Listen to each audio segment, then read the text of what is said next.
Bonjour, welcome to my channel. My name is Simon, and today it is time for another movie review. I am with my beautiful, sexy wife. Her name is, she can introduce herself. Please talk to the people. Bonjour, je m'appelle AKDI. Je suis Turkey. I don't know. But yeah. Anyway, hi everyone. I'm Akti. I'm from Turkey. And today we are reviewing The Portrait of a Lady on Fire. Portrait de les gens fil en feu. Great. That was really bad. Anyway, this is a French historical romantic lesbian drama film that came out in 2019. It was written and directed by a famous female French director named Céline Sciamma. I hope I'm pronouncing that right. And it stars two big name French actresses, Noémie Merlant and Adèle Haenel. I hope I'm pronouncing this right. Anyway, even though I'm from Louisiana, I don't speak French. A lot of French people think like everyone in Louisiana speaks French. Nope. Yeah, it's not like that at all. You were just there in New Orleans, right? Yeah. Like any part of America. Yeah. Everyone speaks English. Just basically English or some Spanish, depending on where you are. We were in New Orleans, and remember we saw those French tourists? Yeah. And they were running around speaking French, and they were like, ooh, oui, oui, croissant, croissant. And I was like, oh, they're probably so disappointed. Wow. No, they're probably fascinated. Like, everything is so big. Everything is so big, but it's also so French, so somewhat. Because if you go to the French Quarter in New Orleans, it kind of looks like old France for the architecture. The architecture but for the culture is not French at all. Yeah, I don't know. I'm sure there are influences, but the culture is like just a unique culture. Yeah, it's just different. European. And not European. Anyway, we're reviewing a very European film, and I think we're not smart enough to review it, but we're going to do it anyway. This is Portrait of a Lady on Fire, as we said. This film was a winner at the Palme d'Or in 2019. It won the Queer Palm at Cannes, and this was the first film by a female director to win the Queer Palm. Sciamma also won Best Screenplay at Cannes for this film. And it was a major success in France. It got $10 million out of a budget of about $5 million. So, I think that's doing well. At least it made its money back. And it was nominated for many awards. And some people have cited this as one of the best French movies of all time, if not one of the best films of all time, at least from the magazine Sight and Sound, they say that. So we watched it last night, and the film is only about 2 hours long, and I can say that, in my opinion, it's a good film. I do think it's a bit overblown and overhyped. There's a lot there to dissect and really break apart and talk about in this film if you want to go that deep. But if you're just looking for a film that's for enjoyment and excitement and that keeps you engaged, I don't feel like this might be the film for everyone. But what's your opinion and take on it, after we watched it? Yeah, I mean, I didn't feel like this is the best movie ever. Like, I watched about queerness, or this is like, we've seen some good amount of queer movies, I would say.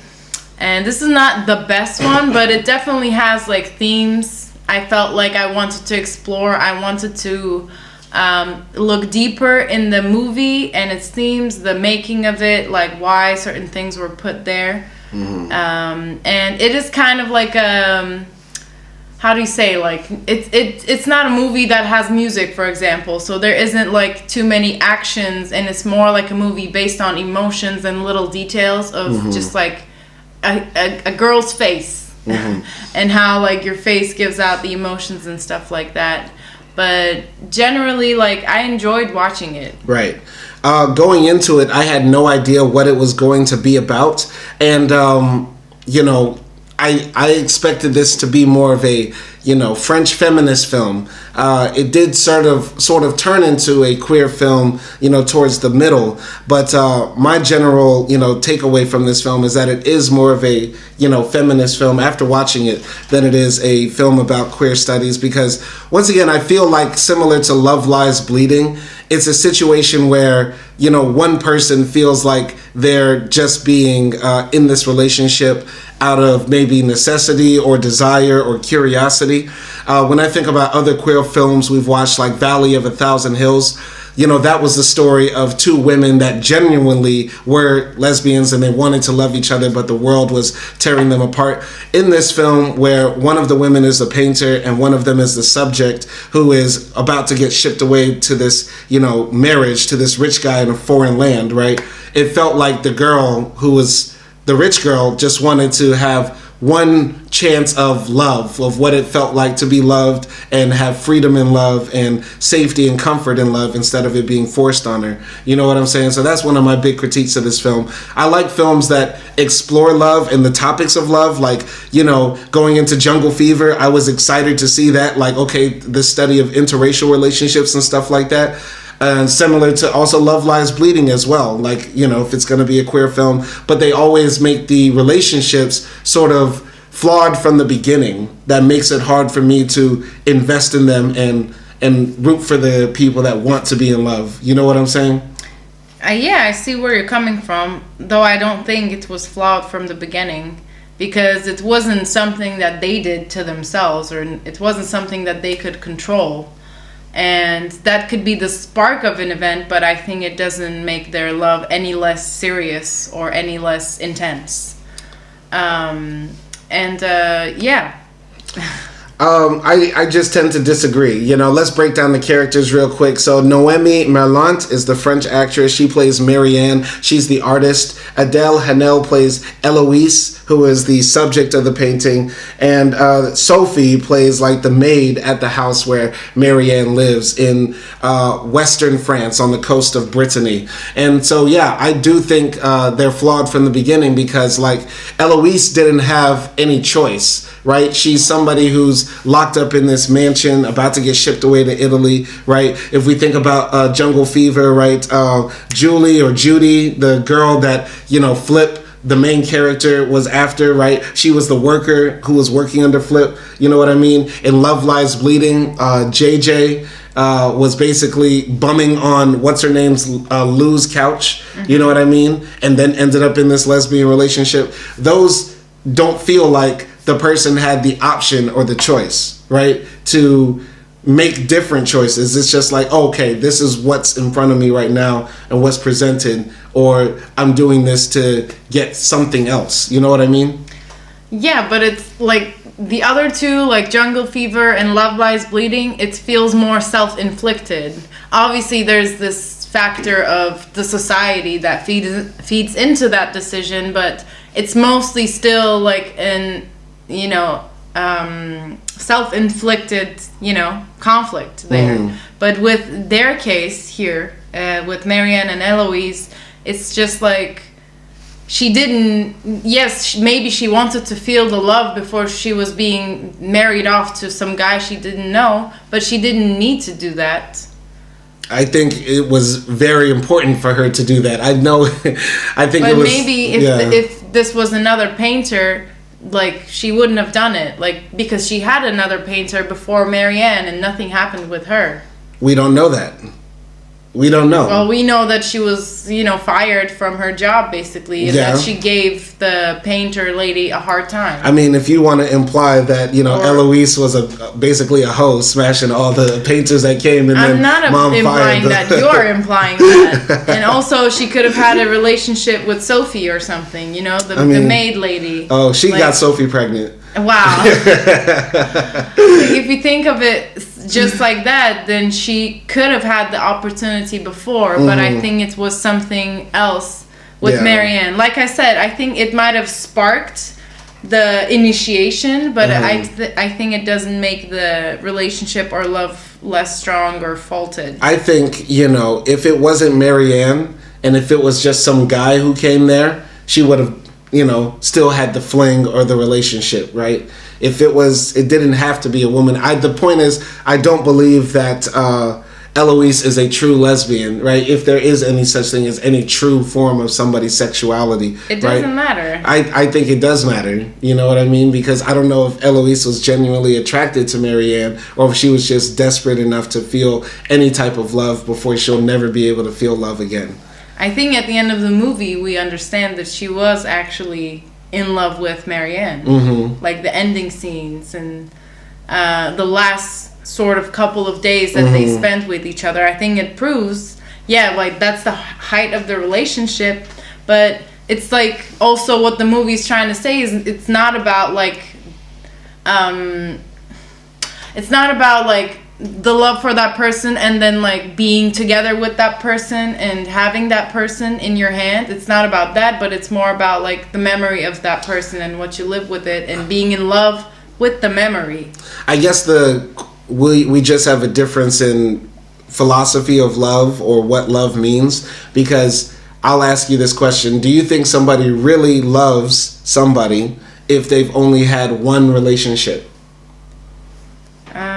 They might. They might? You're in my first serious relationship. Okay, but you've had other men and other options, and you've had the ability to be with other people and stuff like that. Yeah, but not in this level. Mm-hmm. Not in such a deep level that I had with you. Okay, let's say somebody was in jail, right? And this happens all the time. A guy is in jail, and he starts having a relationship with the security guard, who's a woman there, right? Mm-hmm. Is that person really in love with them? I mean, we watch 90 Day Fiancé all the time. Yeah. A 300-pound Big Ed is in love with a 60-pound Filipino hottie. You know what I mean? We always say, come on now. We know you really don't. I love Big Ed. No, you don't. Yeah. You know what I'm saying? But I think that's like changeable. That love could be true or not. Mm-hmm. But I don't think you can judge the trueness of love or the intenseness of love according to that situation. I think you can judge the intention and trueness of an action when other options aren't available. Like I said, if you're a prisoner and you are dating the 300-pound security guard lady, but she's giving you extra snacks and you just want to feel some wetness while you're in jail. Yeah. You know what I mean? People would judge the trueness of that action because you wouldn't make that choice if you were free and you had other choices, right? That's the thing. What I'm saying is, like, obviously if you have the like malicious things going into a relationship, I'm not calling that love. Like if this is some sort of transaction for you, it's not love. But I think what starts as a transaction maybe for some might actually turn into real love. So I'm saying, like, just because of the spark of the relationship doesn't determine where it can go. I agree. That's what I'm saying.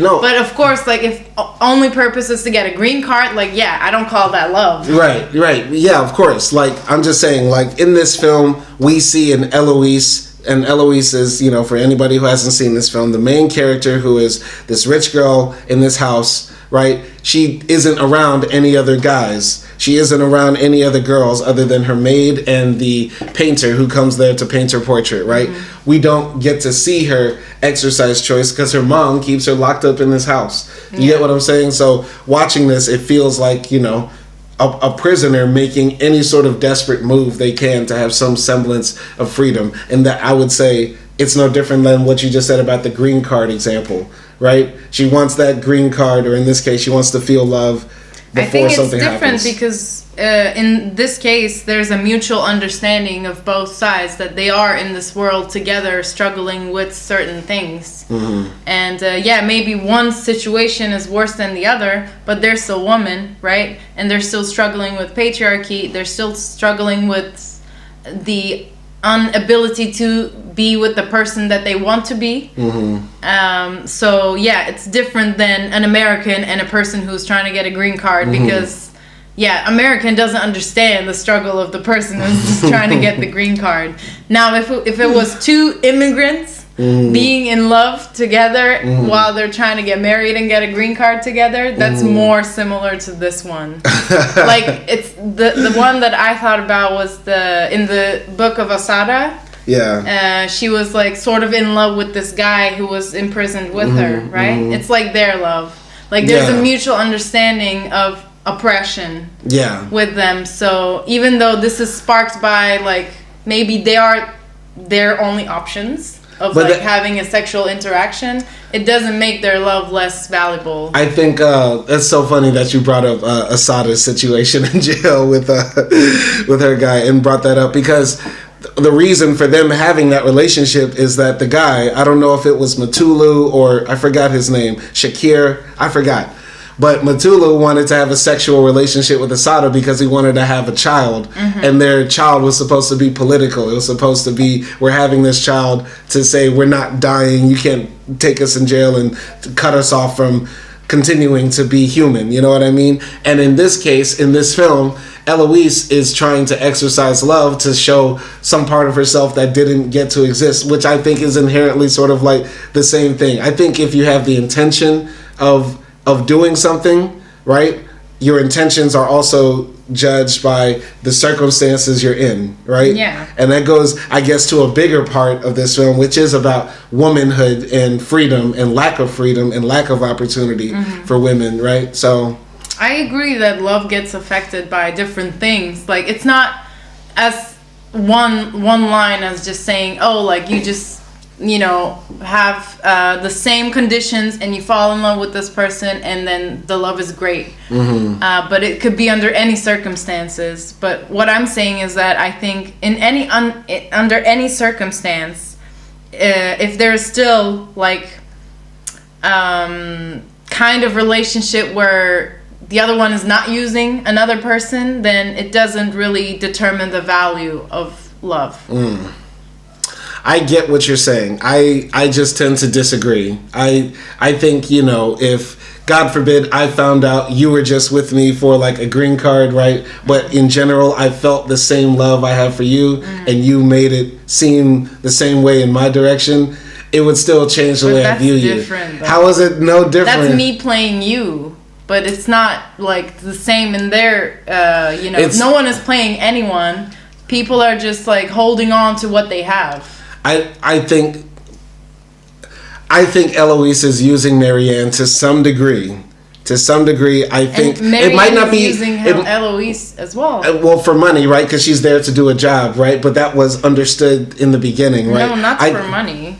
I think Marianne is a bit jealous of Eloise to some degree, right? Because she is rich, she's getting married and stuff like that. I think there is some degree of jealousy, right? And plus, let's be frank, Eloise is this, you know what I mean? She's the smoking friend. She's the hot friend. And Marianne is just okay. Let's keep it a buck. Fuck it, I said it. So? So I think there is some jealousy, but also attraction that Marianne has for her. I don't think there's jealousy. I think there is a jealousy and a bit of attraction.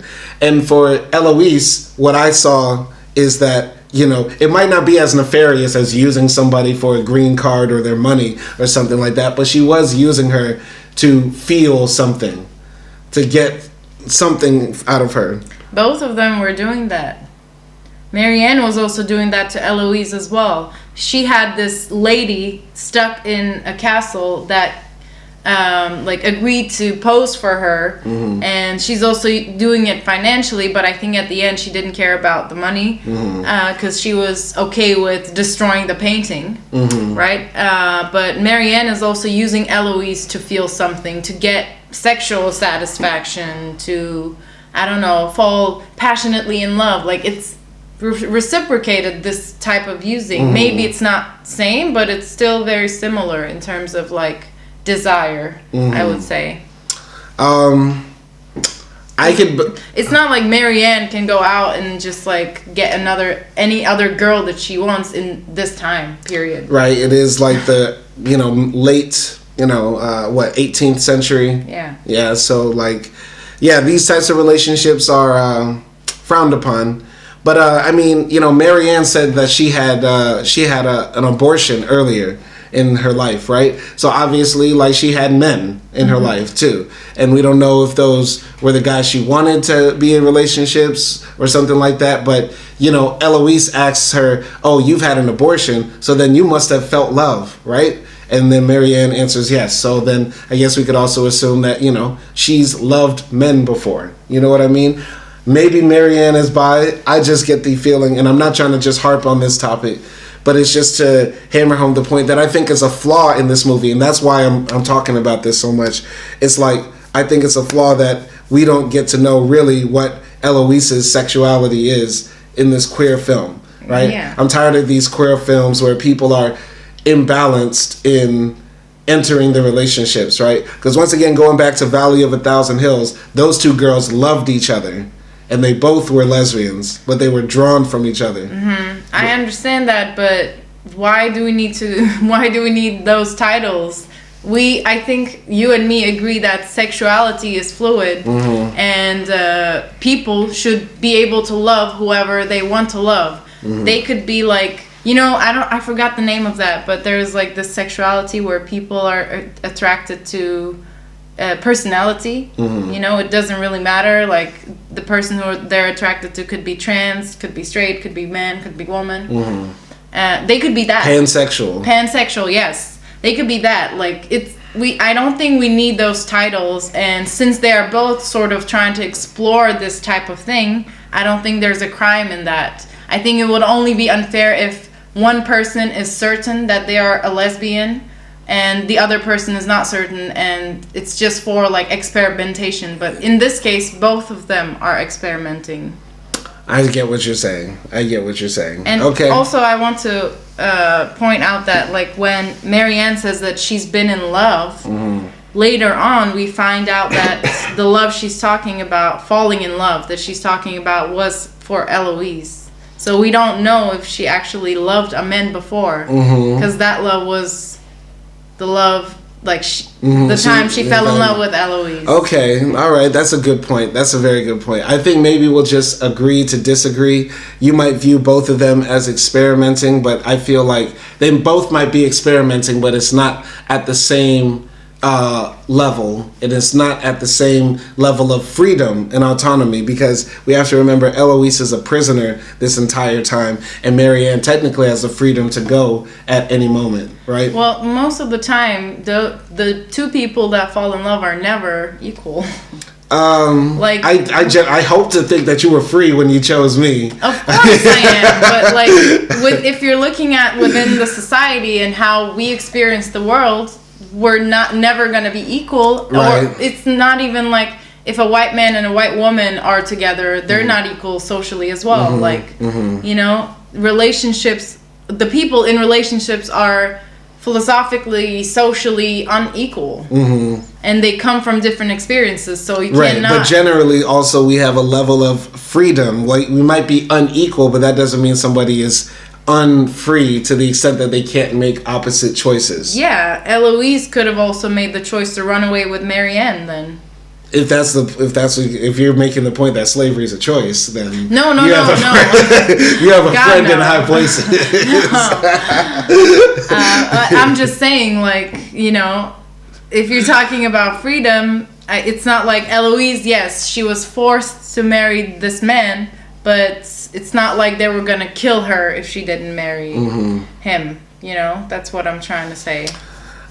She still had some freedom, like you just said. Okay, I mean, they're trapped on what looks like a very secluded place in Brittany, with no boats and no way of escaping. Or like her sister, she could have committed suicide. Yeah, that's very true. Not like, Yeah, I mean, Eloise's sister, we find out killed herself possibly because she was going to go down the same path as Eloise, right? So, there's a lot to unpack in that relationship, right? And talking about freedom in this movie, right? And I think that talks about the larger issue of freedom, in a white male patriarchal, supremacist system, right? And let's just focus more on Marianne. So she's like this girl who's trained to be, this high-end artist, right? A portraiture. And, she's hired to come out here. And her father was an artist, or at least we find that out. And, in her life, even though she's successful as an artist, and like we see her teaching other women to be artists, there are certain things that she can't do. Like, she can't paint male nudes, legitimately. She has to get it done, through illicitly. I guess she goes on Craigslist and says, anybody want to do male nudes? You know what I mean? Meet at my house. You know what I mean? And then, yeah, also, her art doesn't get into the galleries, right? She has to submit it under a male's name to get in the gallery, right? And when we see her painting Eloise, right, she's doing the traditional way that she's been taught to paint women. What does her hair look like? Her ears, her jaw, her breasts, her hands, stuff like that, right? And so, yeah, she internalized the male gaze to some degree, is how I'm understanding Marianne, right? And I think the evolution that happens in this film is that she starts to realize, like, I've been looking at the world of art through the white male gaze, and through her experiences with Eloise and the maid Sophie, she sees that there's another way of painting and talking about women than just, portraits. You get what I'm saying? That's what I got from Marianne. But anything you want to add? I think, I don't know. Like you pointed out, Marianne does have a bit more freedom compared to Eloise. But I think also, with her work, this is like her livelihood, right? She makes money from this. And I think also for her, coming out and being with Eloise just in the daylight would affect her even more than before. And yeah, one of the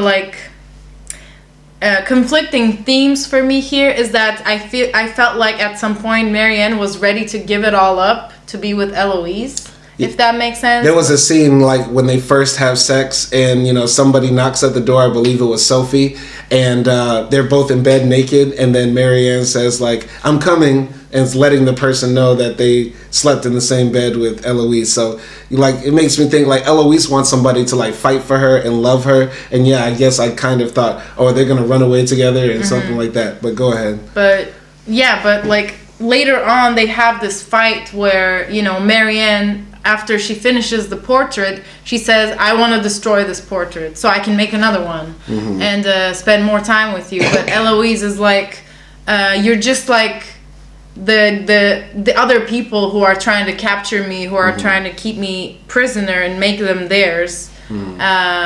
Stop trying to change my fate, because we can never be together like that. And it's kind of weird for me that Eloise is the person who's forced into something, right? Like a marriage, but she doesn't really want to fight. And then Marianne is still forced into a society of patriarchy, but she's more ready to fight even though she has more freedom. And that made me think are we also generally also like that because we have more freedom, we are ready to fight because we're privileged? And then people who have less freedom, they might not be as inclined to fight, and their fight might be more of a heart's fight or a mind's fight. Yeah, I mean, there's a certain level of acceptance that you have to have when you're in slavery, right? And it's the mentality that resistance is futile, right? Just obey, right? And I think throughout this film we have three different types of women. We have the lower class, working woman in Sophie. We have the woman with some agency and bourgeois, independence in Marianne. And then we have the aristocratic woman who should hypothetically have the most freedom because she has the most wealth and standing in society, but has the least, right? And she, like you're saying, she has less freedom, but in many ways she has more freedom to some degree, because the sacrifice you have to give up your life and get married to this guy, right? Which is a lot. Which is a lot, but it's also a system that has generally worked. I mean, in keeping people satiated and happy, right? To some degree, and I think we have to accept this, right? With any system, there have to be willing participants of people who are subjugated within it, right? And women, to some degree, have been participants in a system that has led to their own subjugation, right? And I think we see this in all ways, right? With Marianne coming in and doing the male gaze traditional portraiture of Eloise, and Eloise saying, yeah, I guess I'll get married to this rich aristocratic French guy, whatever, right? But hey, I get money, I'll get a kid out of it, maybe I'll love my kid and I can live the rest of my life without having to work, So I don't know, what do you think? Yeah, I think most women would be. I don't blame the woman who wants that life, but I think from what I've seen, from the woman around me, most women prefer to work rather than sort of settle for that life. Like, it's okay to work and work all your life. But yeah. Yeah, sorry, I felt like I was over talking you a bit. No, it's okay. It's okay. Yeah, but what did you think about Sophie's character? Because I brought her up as well. What did you think about the maid in the house? I loved Sophie, and I loved the additional themes her character brought, because it brought like class, but also like Eloise's mom, the Countess, right? She was sort of like the authoritarian female figure that upholded patriarchy, right? And when she left, and these three girls became like sort of like same level. And there was like this scene where they're in the kitchen. Eloise, the princess, the rich girl, she's cooking, and Marianne is just like looking at them. And Sophie is actually like doing some beadwork or something, which is usually what the aristocratic girl would do, right? It's not a dirty work, it's the pretty work. And it's also like an artistic work, which is what Marianne is. And it's like Sophie, embodying the activities of a rich girl, of an aristocratic girl, of an artist, while the other two are just like embodying Sophie's chores, and I really like that scene. And also it's just like the way that they were playing together, having fun together, taking care of each other. It was really like, I don't know, warm, like those scenes. Yeah, there is like this breakdown of class divisions, because there's a scene when Sophie wears Eloise's dress to model for Marianne. And then also like we see Sophie, we find out she's pregnant, right? And the other girls don't shame her, they like help her in finding a way to get an abortion, right? And they don't just treat her like she's less than them because she's going through this. I mean, no one even asks her who's the father. You asked that when you were watching the movie. I did. And it's like, when you asked that, in my head I said like, why does it matter? It doesn't matter. Okay. Because obviously the guy is not in the picture, so it doesn't matter at this point. And it's like this sort of theme of girl power there. So about the scenes of Sophie getting her abortion, right? There was this interesting scene when they go to this place where this woman does abortions, and she's laying down on the bed, having the procedure happen, but there's also a baby right next to Sophie's face, happening while all that's going down. What did you think about that scene? Because that was one of the most moving scenes for me in the film. Yeah, that was definitely a very powerful scene. It kind of reminded me of like those clinics where they have pictures of babies everywhere. Like, it's an abortion clinic, but there constantly is this messaging of like, you're doing something wrong by not having this baby.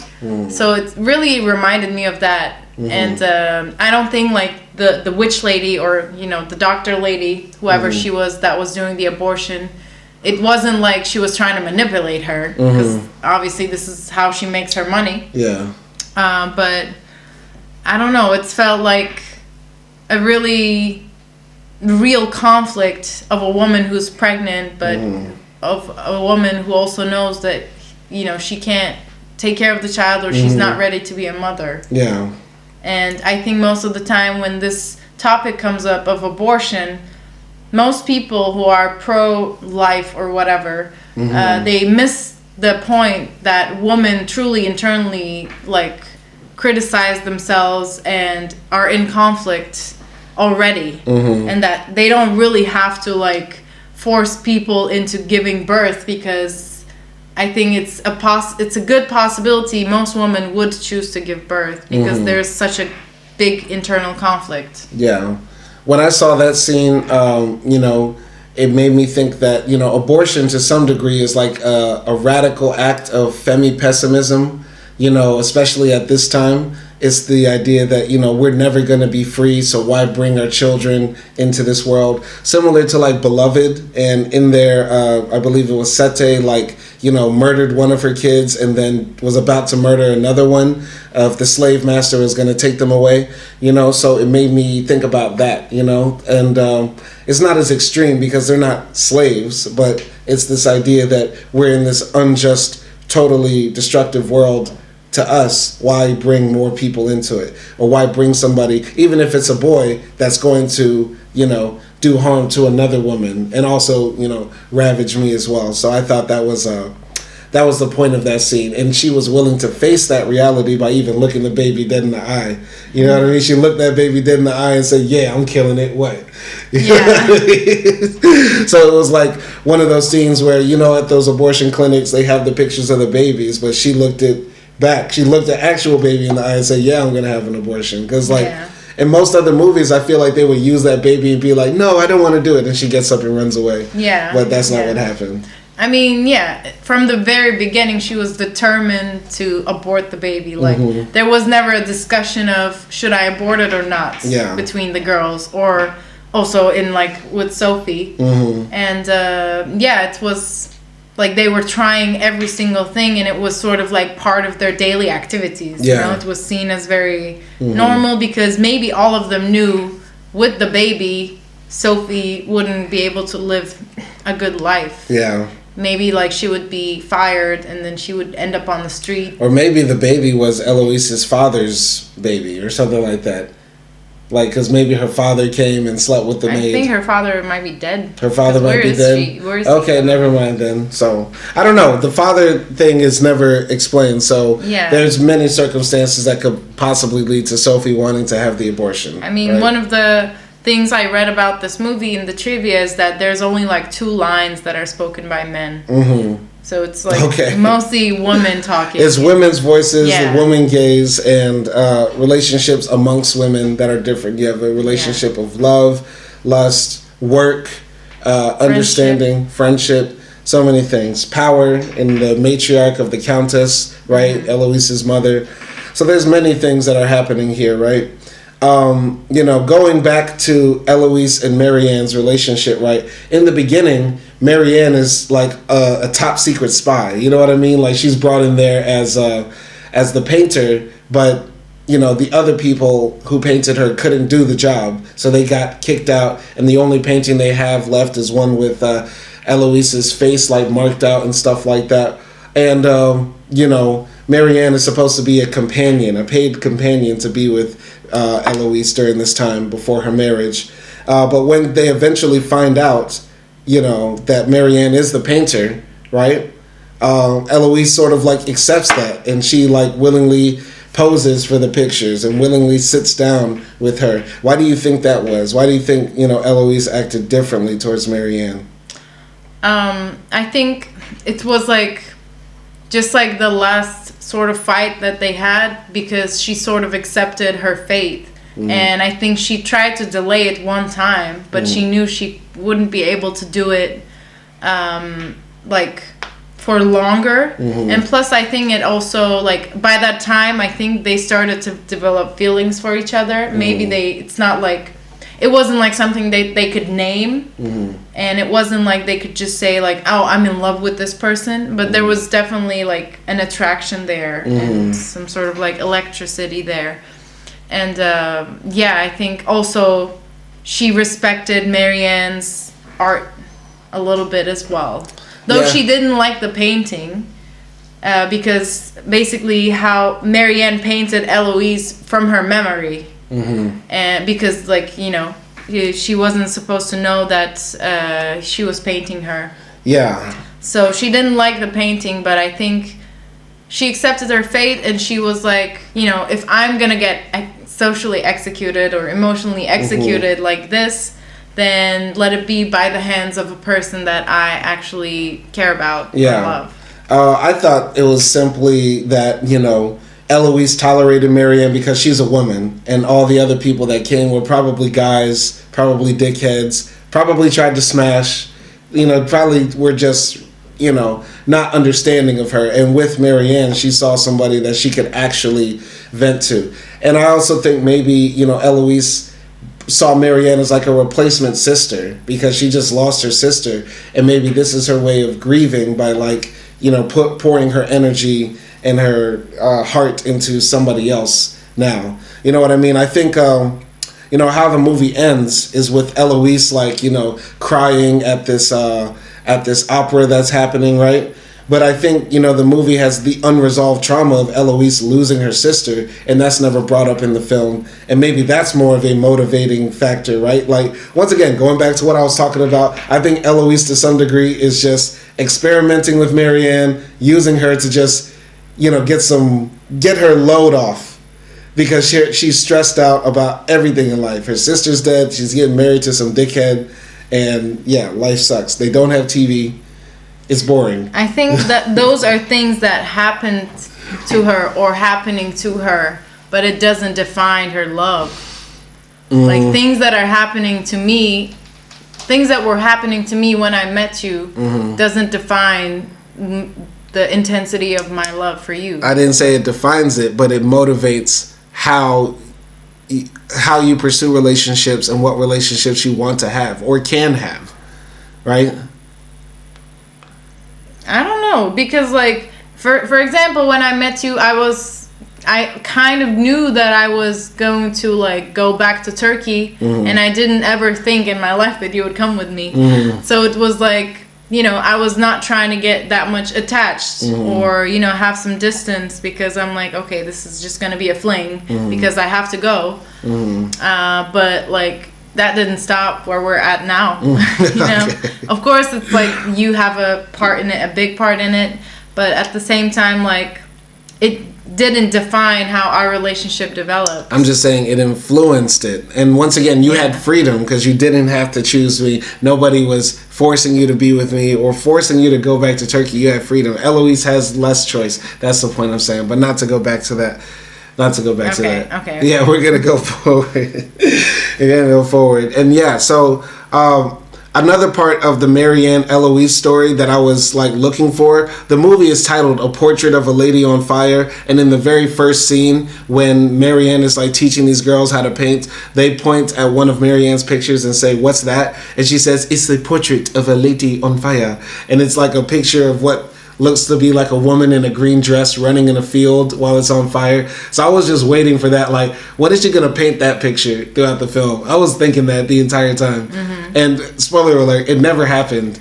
But one of the things that's cool about this film is that this film is a work of art. It's a beautiful film, and most of it centers around these poses Céline, the director, makes Hanel do. There's these scenes when Hanel haunts the house in a white dress, or the scene when her dress literally catches on fire at this group of women meeting in the forest somewhere, right? And she stands there while the bottom of her dress burns. That was actually cool. The movie is actually aesthetically beautiful, especially the scenes at the beach. Those are nice as well. So yeah, I just have to say that. Any comments on that? Yeah, I thought in the beginning when they show that picture, that painting, I thought that's when Adele, Eloise was gonna die. I thought that was her committing suicide because she was gonna be forced to marry or something, but that wasn't the case. And they just basically go out to town, and then these town woman starts singing this weird witchy song, this weird A24 song. Yeah. And then as she's passing by the fire, her a dress gets caught on fire, and then she just stands there posing almost to Marianne, and Marianne is looking at her, and then they jump on her and save her. Yeah. But I'm kind of confused by that scene, but I love the scene at the same time because it's so fantastical. It feels almost not real that all of that happened, and I'm thinking, what is the point of that? But I think the point is Eloise sort of at this point not really caring that much of material things like her body. Yeah. Like she's more, caring about the soul and the memory and the mind and the heart, and not really the physicality of things. And I feel like maybe that's when they're able to take that next step into physicality, because it's like, we know this is not all we care about now, but we still want to crown our love with the physicality. Yeah. If that makes sense. Yeah, I mean, that was the beginning of their, love, because right after the fire scene, they go down to the beach and they kiss, right? And then, Eloise thinks that Marianne is like scared of her or something like that. And so then she goes back up into the room and they really kiss. And then I believe that was the first night they had sex. You know what I'm saying? So that was the beginning of their relationship. That scene was kind of fantastical. You know what I mean? How the women started singing and it sounded like a full A24 operatic thing. You know what I mean? But that scene was very moving. It was very moving. But what did you think of, because I think that was an interesting theme too, of Marianne being the artist and Eloise being the muse. Because there was this part that I watched where it's traditionally, especially during these times, women were only seen as the muse, that they would just have to sit and show off their physical beauty. And then the men were the brain behind translating that beauty onto paper and art. And they were the observers. The artist is the observer. And the muse is just there. But with them, for example, there was a scene where Marianne said oh, I know everything about you. You do this when you're angry, you do that when you're angry. But then Eloise said, bro, I know everything about you, because the same way you are looking at me and observing me, I'm doing the same thing. Right. I think a lot of this film probably mirrors the relationship Céline had with Adèle Haenel, right? Céline was a film director who met, Adèle Haenel on one of her first films back in 2007, when Adèle was only 18 and Céline was 28 or something like that, right? And I think there was a big motivation to sort of mirror that relationship in this film. That's what I think about that. As far as how females are used as the muses, I think, the film flips that and inverts that on its head by having the female gaze be the focus, right? And I think when Eloise says, we're both in the same place, right? She's not only literally talking about perception, I'm this far away from you as the person you're painting in the portrait, but it's we're women, right? You might think that you're free, but you're not free, and neither am I in this case, right? Yeah. So, I definitely agree. And I also found out that actually for this movie, Eloise's character was written knowingly that Adèle Haenel was going to play it. So it was first the actor was chosen, and then the character was written for her. Yeah. So, once again, Céline wrote this film with her former girlfriend, because they broke up before this film, right? Oh, it's kind of romantic. Kind of romantic, kind of a bit creepy. It's kind of like a love letter, Kind of a love letter, right? Adèle Haenel left the film industry after this film, and she hasn't made one since, because she believes that, the film industry promotes racism, sexism, patriarchy, capitalism, all that good Trotskyist stuff. So shout out to her for standing on business. But this is the thing about this film, there's some deep parts in here that we could talk about and explore all day, what is true portraiture's art, what truly represents the image of somebody, right? What is art? Is there any such thing as pure art? There's these scenes when Marianne is painting Eloise, and she says I can't make you smile. There's always such an anger or a hatred that comes out in the pictures and stuff like that. And I believe Eloise responds some emotions are just too deep to erase and stuff like that. And so that could make me think about how women are always told you need to smile, and if you're not smiling, people ask you what's wrong and stuff like that. So there's a lot of things that are deep in this film to talk about. I just feel like the film is a bit boring. That's my problem. It's like really superficial for me. But any comments about, you know, what I just said about the smiling? About the smiling, about the feelings, about what does it mean to paint somebody's portrait? You know, is that really who they are? Is it an interpretation? Are you trying to just capture them in their essence? Or are you trying to capture something deeper than that? You know what I mean?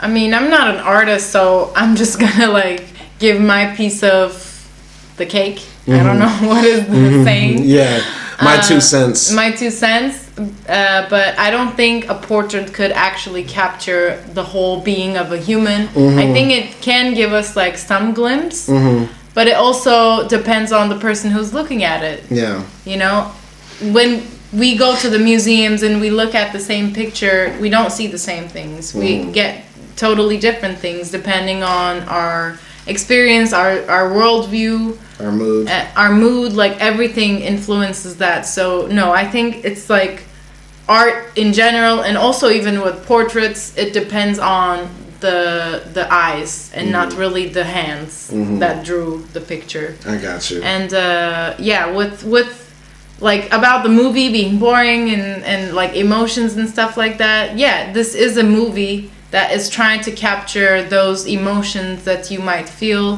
when you are beginning to fall in love, then when you're in love and you have desire, but also all of this happens in an environment where that love is forbidden. Yeah. So that's the emotion that the movie is trying to capture, but I agree with you with the fact that it lacks like just certain action and like heightened action in the movie, and it's constantly about those emotions and those little details, little blinks in the eyes and little, you know, twirls of hair or something like that. Like it's very, very detailed, physical detail focused with in terms of its cinematography, and that could become like monotone after a while. Yeah, it becomes very subtle. Like if you're very like OCD, picking out everything on the screen type of person, like you'll find a lot to examine in this film, right? I guess maybe the most I could do is like with that is like I interpret certain scenes. Like I remember when Eloise caught on fire, right? And she knew that she was on fire because how could you not see that in your range of view? Right? But then when the people came to put out the fire, she fell down like the dainty girl, like you know what I mean? Like the typical woman, oh dear heavens for me, you know what I mean? Type of thing. So I just interpret that as Eloise like wanting to try to play both sides. Like I want to be this liberated woman, but at the same time I still want to be like the dainty princess that's saved by other people.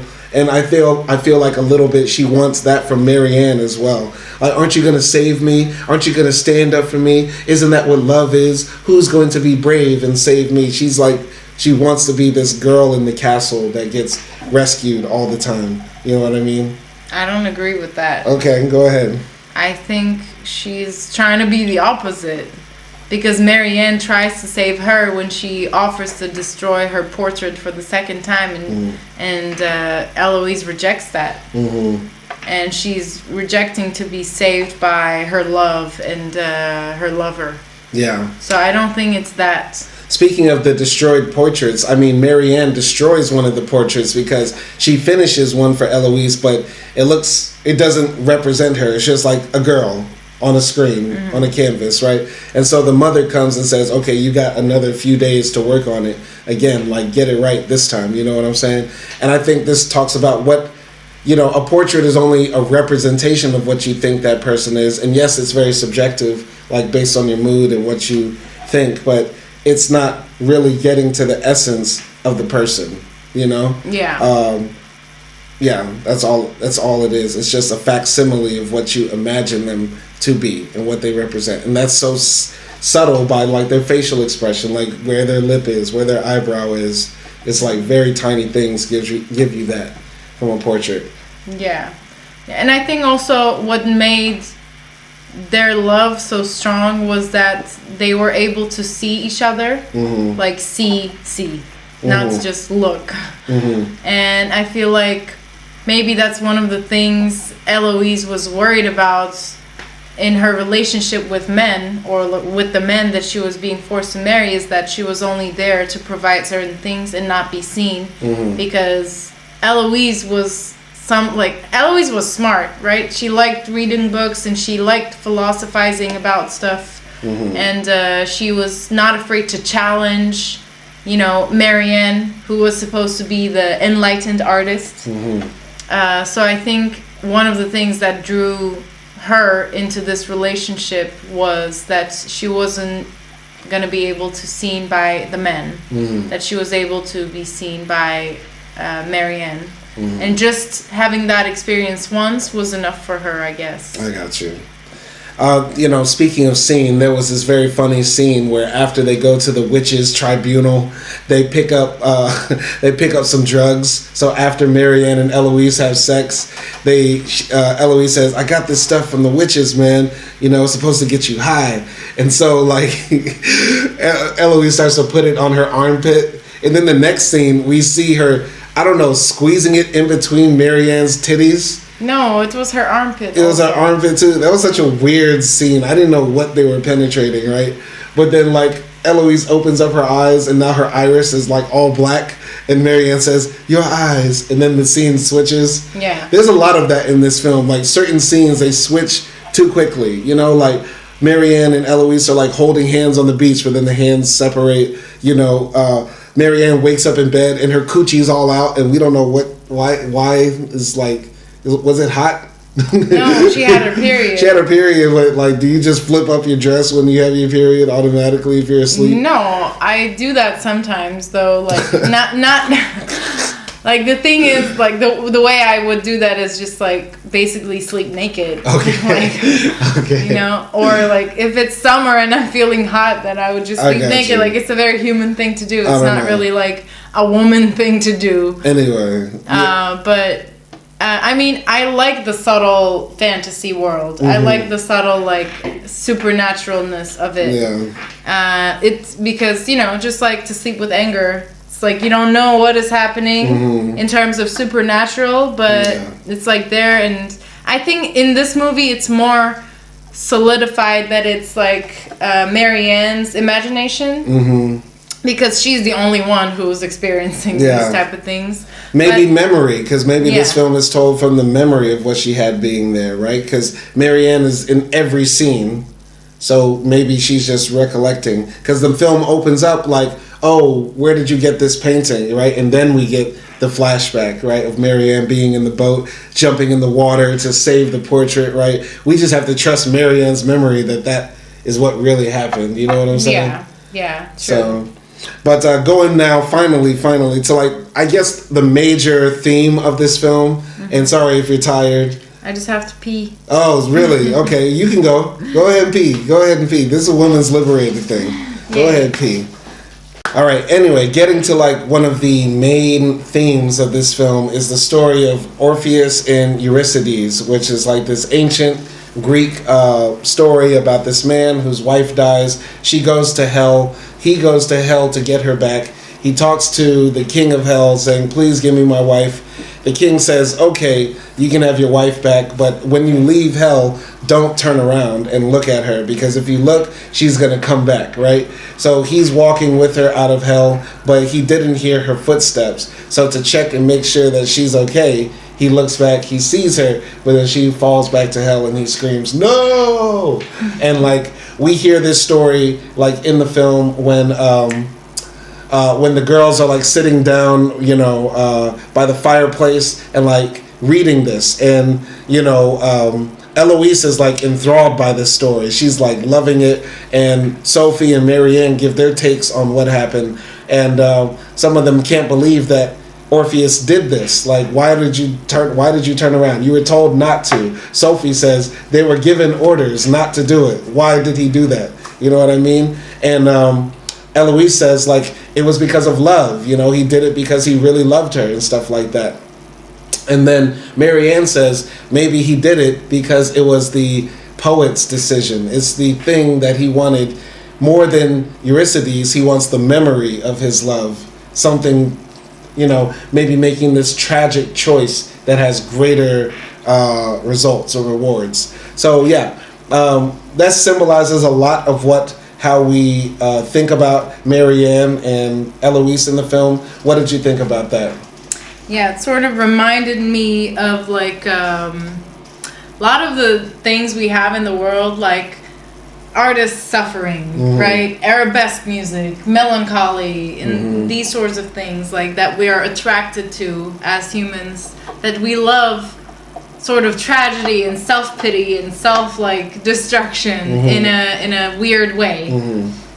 We don't want it, but when we have it, or when we have the opportunity to have it, it might sometimes seem like desirable to have that. And it just reminded me of that, and sort of how great artists, believe that they have to suffer greatly in order to create great art, and that sort of thing. That's what it sort of reminds me. Yeah, I guess I saw that too as well. I just thought it was, interesting how that after they told that story, like throughout the film, we see these images of Eloise like in the wedding dress all throughout the house, and then finally when Marianne leaves, Eloise says like turn around, and she's like there in the wedding dress. Marianne looks at her and then closes the door. I thought it was cool to like tie the film to this like Greek tragic play, you know what I mean, and have it have deeper layers of meaning, Yeah, and also later in the film we see that like Marianne painted the story of Orpheus and Eurydice,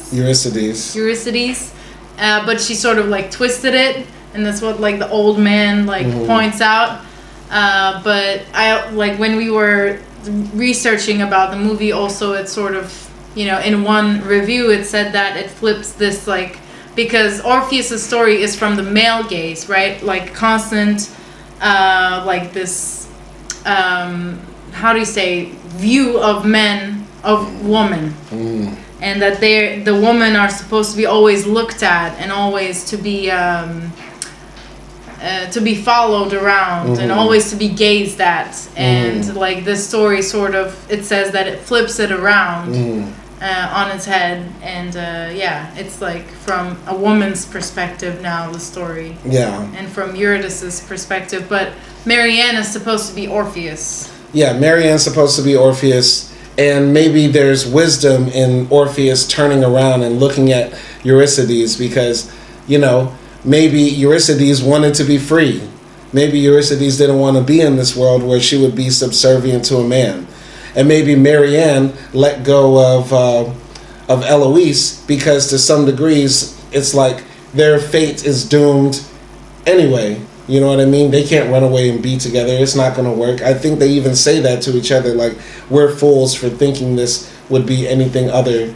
You know what I mean? Yeah. Because it's going to be like 300 years until they could even get married, right? And only in certain places in the world. Like, we're still fighting for that. So, yeah, I think that the film does a good job on having it very layered and textured and sentimental and soft, in its storytelling.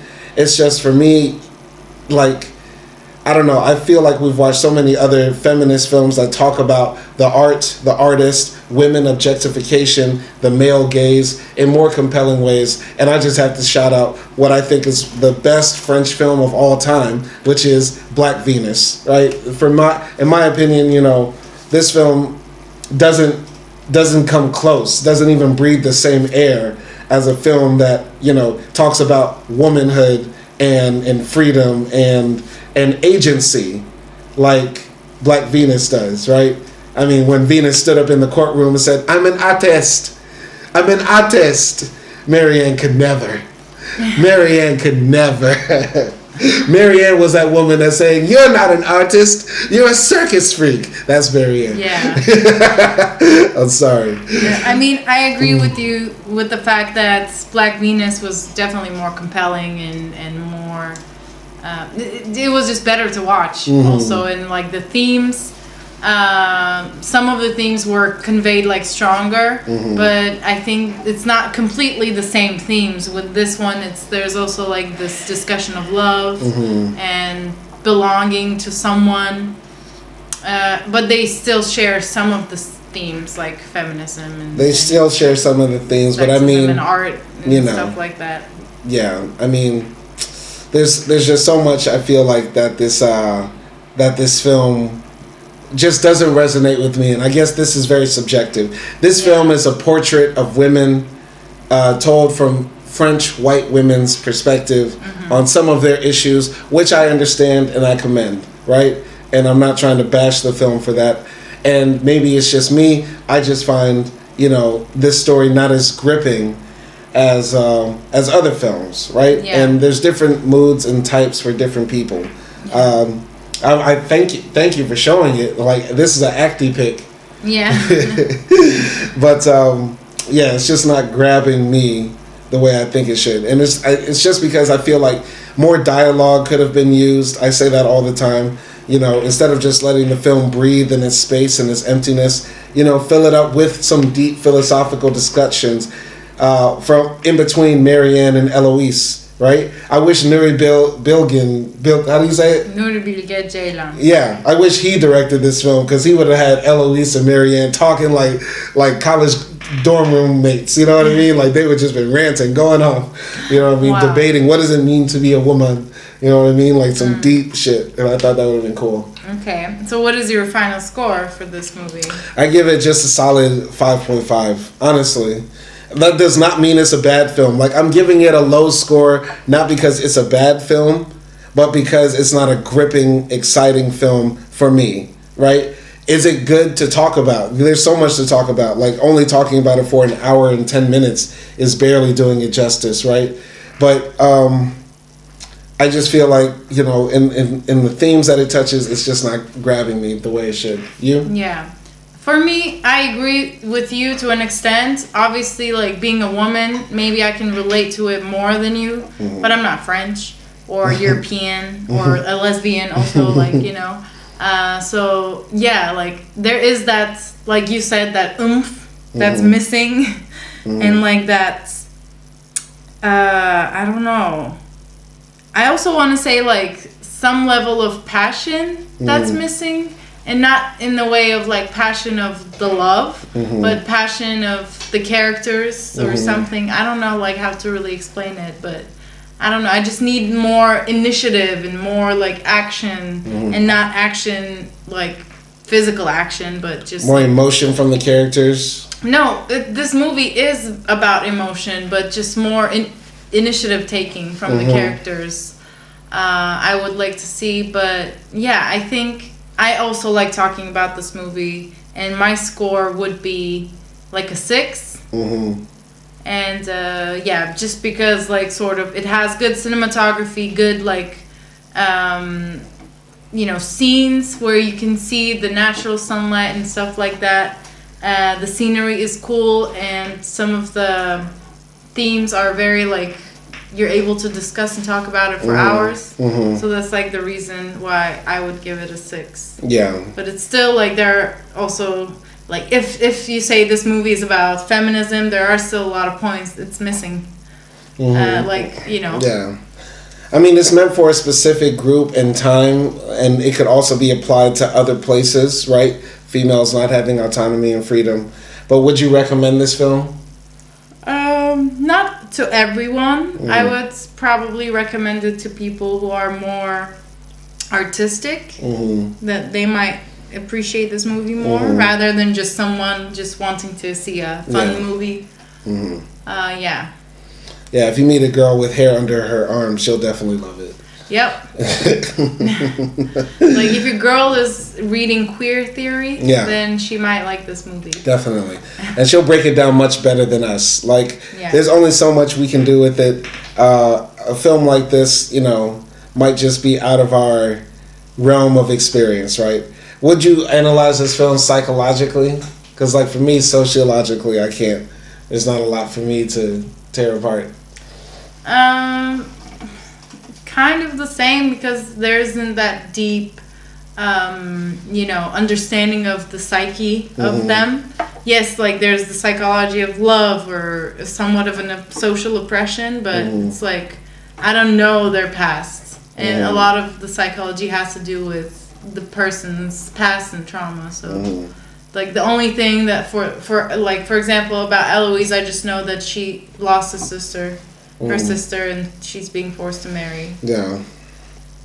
Yeah, I mean, you know, we could have put some more information about her sister and what that has to do with it, all that good stuff. So, yeah, I think we'll just wrap up this review. This has been a Portrait of a Lady. I believe this is episode 115.